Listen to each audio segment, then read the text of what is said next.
War II ended on 2nd of September 1945, but for one Japanese soldier, it did not end for 30 more years.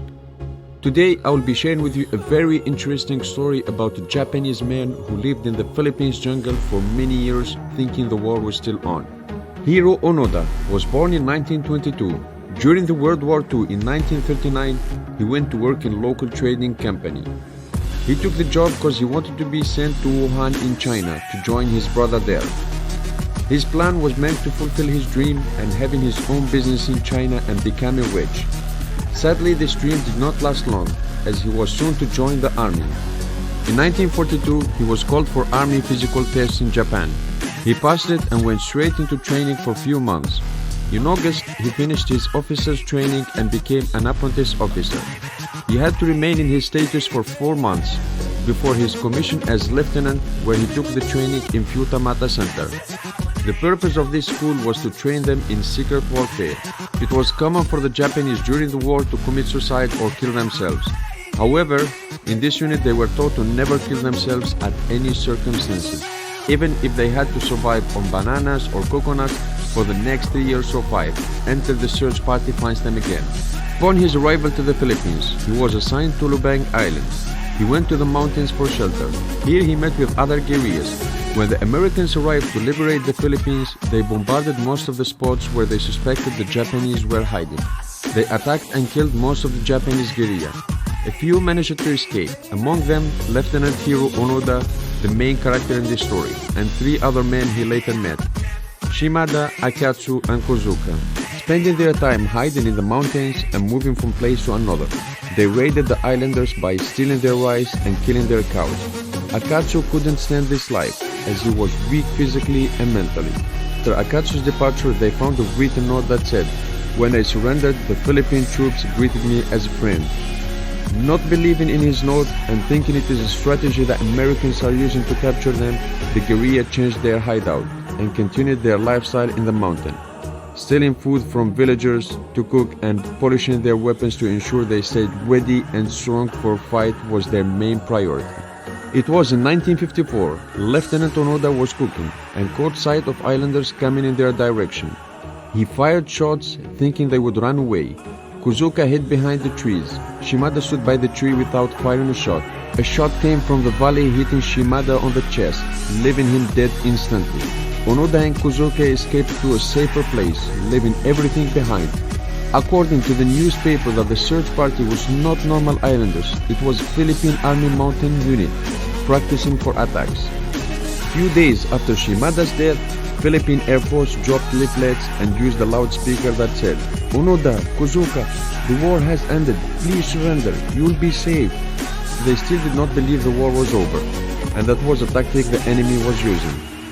Even years later, they dropped photos of their families, and Onoda's brother came to Lubang to try to convince him the war was over, recognizing his brother's voice, and still they thought it was the enemy's strategy to capture them. On 19 October 1972, when farmers were harvesting rice, Onoda and Kozuka decided to burn their harvest and fired some shots in the air. The farmers were scared and ran away, leaving behind cigarettes, matches, and some coffee. The islanders called the police, who came quickly and surrounded the area and killed Kozuka. Onoda gave up the fight and went hiding in the forest, promising himself to revenge for Kozuka, but he never had a chance for his revenge. Spending the next 2 years alone in the mountains, moving from one place to another, and doing all the chores alone, made him stronger and stronger. It was until February 20th, 1974, he saw someone with Japanese flag camping near his territory. Thinking it was a search party, he kept hiding and did not want to show up for the next 3 days. When his food gave out, he decided to attack. But when he approached the camp with a rifle in his hand, ready to shoot, the men stood and saluted him. His hand and knees were trembling, saying, "I am Japanese, I am Japanese." His name was Norio Suzuki. He was a Japanese adventurer and explorer who went on search for Lieutenant Onoda, who had become a legend back home. Asking him, "Are you Mr. Onoda?" he replied, "Yes, I am Onoda." With fear and excitement, Norio Suzuki informed him that the war has ended years ago and Japan had lost it. Norio asked the lieutenant to go back with him to Japan. His reply was the same: he won't go back to Japan and surrender his post until he received direct orders. him again, "What can I do to persuade you to come out of the jungle?" Onoda replied, "Bring me orders from Major Tannogishi, and I will come with you." Norio confirmed, "If I get you Major Tannogishi and ask to meet you in such place at such time, will you come?" Onoda agreed and said yes. The adventurer took a picture with Lieutenant Onoda as a proof to show it to the Japanese government. 2 weeks passed, and Suzuki came back with Major Tannogishi, who gave oral and written orders to Onoda to give up, which he finally agreed. The President Marcos of the Philippines wanted to see Onoda as he was found in the mountains with his tattered clothes. Onoda went to the guardhouse to see the president. Philippine troops were lined up on both sides saluting him. He wrapped his sword in white cloth and gave it to the Philippines president. The leader took it from him briefly as a token of acceptance, then handed it back to him immediately.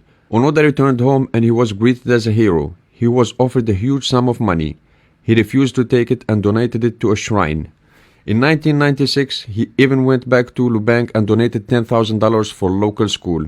Onoda struggled on his return to Japan. 30 years had passed and the Japanese culture he loved was replaced with a new one and a more modern world. Onoda craved for simpler life again and followed his elder brother to Brazil.